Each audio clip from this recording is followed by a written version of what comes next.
Welcome to English education hub. आज हम Virginia Woolf के एक बहुत ही इंपॉर्टेंट ऐसे मॉडर्न फिक्शन को डिटेल में समझेंगे। ये एक ऐसा टेक्स्ट है जिसने नॉवल लिखने के तरीके को, उसकी पूरी सोच को हमेशा के लिए बदल कर रख दिया। चलिए शुरू करते हैं वुल्फ के सबसे फेमस कोट से।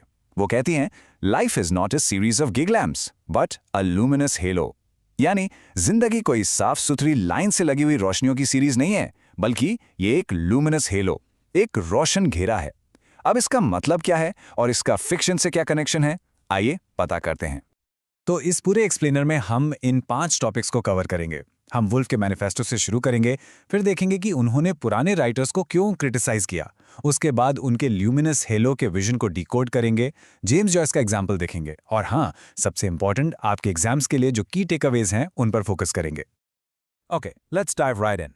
देखिए, मॉडर्न फिक्शन सिर्फ एक एस्से नहीं था। ये 20th सेंचुरी के राइटर्स के लिए एक तरह से एक मैनिफेस्टो था, एक रूल बुक जैसा, एक ऐलान जो बता रहा था कि नॉवल को अब एक नए दौर के लिए, एक नई दुनिया के लिए कैसे तैयार होना है।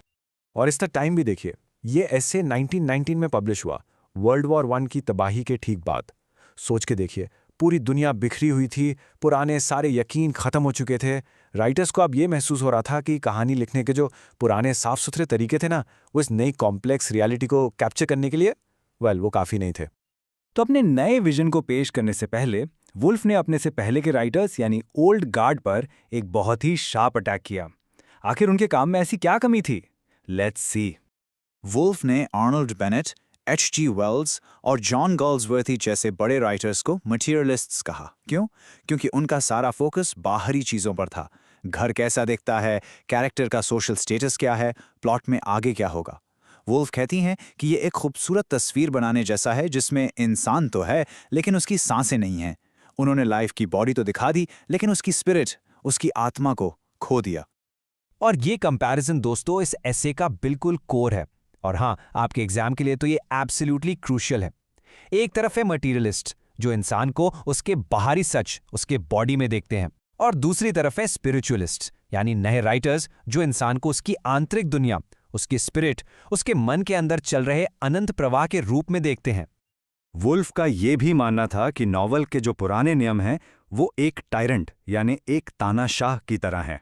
सोचो, ये नियम राइटर को मजबूर करते हैं कि वो स्टोरी में ज़रूरी गैर ज़रूरी चैप्टर्स डालें और एक बिल्कुल प्रिडिक्टेबल कन्वेंशनल एंडिंग लिखें। इससे होता क्या है, ये राइटर की क्रिएटिविटी को ही ख़त्म कर देते हैं। तो इस प्रॉब्लम का सॉल्यूशन क्या था? अगर पुराने तरीके गलत थे तो सही तरीका क्या था? इस सेक्शन में हम वुल्फ के नए रेवोल्यूशनरी विजन यानी लूमिनस हेलो के बारे में बात करेंगे। तो सवाल ये उठता है कि अगर पुराने नॉवेल्स जिंदगी की गलत तस्वीर दिखा रहे थे, तो वुल्फ के अनुसार असली जिंदगी आखिर है क्या? What is it really like? Woolf का जवाब है द लूमिनस हेलो। इसको ऐसे समझो, ये हमारे कॉन्शियसनेस यानी हमारी चेतना के आसपास का एक अनुभव का घेरा है। इसमें हमारे थॉट्स, फीलिंग्स और यादें हर पल पानी की तरह बहती रहती हैं, बदलती रहती हैं। यही तो जिंदगी की असलियत है। ये फ्लूइड है, सब्जेक्टिव है और हर इंसान के लिए बिल्कुल अलग है। और इस नई सोच के साथ फिक्शन लिखने का तरीका भी बदलना ही था। वुल्फ ने 3 बड़े बदलाव सुझाए। पहला, लीनियर प्लॉट की जगह कैरेक्टर के मन के फ्लो, उसके साइकोलॉजिकल फ्लो पर फोकस करो। दूसरा, बाहरी डिटेल्स की जगह कैरेक्टर की इनर फीलिंग्स को एक्सप्लोर करो। और तीसरा, बड़े बड़े इवेंट्स की जगह जिंदगी के अनमोल छोटे छोटे मोमेंट्स को अहमियत दो। इसीलिए वुल्फ कहती हैं कि एक मॉडर्न राइटर का काम क्या है?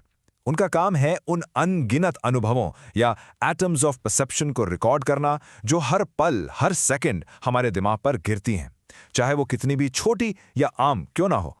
देखिए, एग्जाम में ये कोड जरूर इस्तेमाल करें। इसका मतलब है कि हमारा दिमाग हर तरह के अनुभव रिसीव करता है। कुछ छोटे और मामूली होते हैं, कुछ अजीब होते हैं, कुछ पल भर के लिए आते हैं और गायब हो जाते हैं, और कुछ लोहे की तरह तेज और गहरे होते हैं। और वुल्फ के मुताबिक ये सभी, हर तरह का इंप्रेशन फिक्शन के लिए इंपॉर्टेंट है। अब देखते हैं कि इस स्पिरिचुअल राइटिंग का, इस राइटिंग का जो मन की गहराइयों में उतरती है, इसका सबसे अच्छा एग्जाम्पल वुल्फ की नज़र में कौन था? Who was putting this theory into practice? Woolf के लिए इस नई स्पिरिचुअल राइटिंग का सबसे बड़ा, सबसे बेहतरीन एग्जाम्पल थे जेम्स जॉयस। जब उनकी किताब यूलिसिस आई तो ट्रेडिशनल क्रिटिक्स ने उसे डिसऑर्डर्ड यानी बेतरतीब कहा। लेकिन वुल्फ ने इसकी ईमानदारी के लिए, इसकी सिंसियरिटी के लिए इसकी बहुत तारीफ की, क्योंकि जॉयस ने स्ट्रीम ऑफ कॉन्शियसनेस टेक्निक का इस्तेमाल करते हुए बिना किसी नियम की परवाह किए इंसानी दिमाग के अंदर असल में क्या चलता है उसे दिखाने की हिम्मत की थी। तो ये मॉडर्निस्ट मेथड काम कैसे करता है? इसके 4 सिंपल से कदम हैं। पहला, कन्वेंशनल प्लॉट को छोड़ दो। दूसरा, किसी हीरो पर नहीं बल्कि एक आम ऑर्डिनरी माइंड पर फोकस करो। तीसरा, उसके अनुभव के हर एटम को, हर छोटी से छोटी सोच को रिकॉर्ड करो।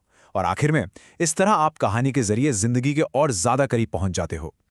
आखिर में चलिए सबसे इंपॉर्टेंट पॉइंट्स को एक बार समराइज करते हैं। ये वो चीजें हैं जो आपको अपने एग्जाम्स में एक अच्छा आंसर लिखने के लिए याद रखनी ही है। ये टेबल आपके रिवीजन के लिए परफेक्ट है। इसमें 3 कोर कॉन्सेप्ट्स हैं। पहला, मटेरियलिज्म वर्सेस स्पिरिचुअलिज्म, यही इस ऐसे का मुख्य कॉन्फ्लिक्ट है।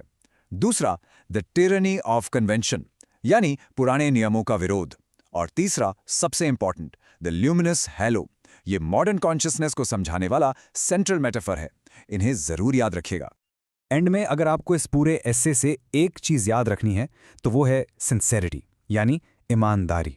वुल्फ का सबसे बड़ा मैसेज यही था कि एक मॉडर्न राइटर को वो लिखने की आज़ादी होनी चाहिए जो वो सच में महसूस करता है, ना कि वो जो परंपरा उससे लिखवाना चाहती है। ये सवाल मैं आपके लिए छोड़ रहा हूं, इस पर जरूर सोचना।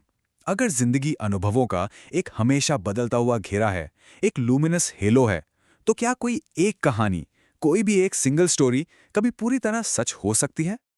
ऐसे और भी एजुकेशनल कंटेंट के लिए सब्सक्राइब करें। Thank you.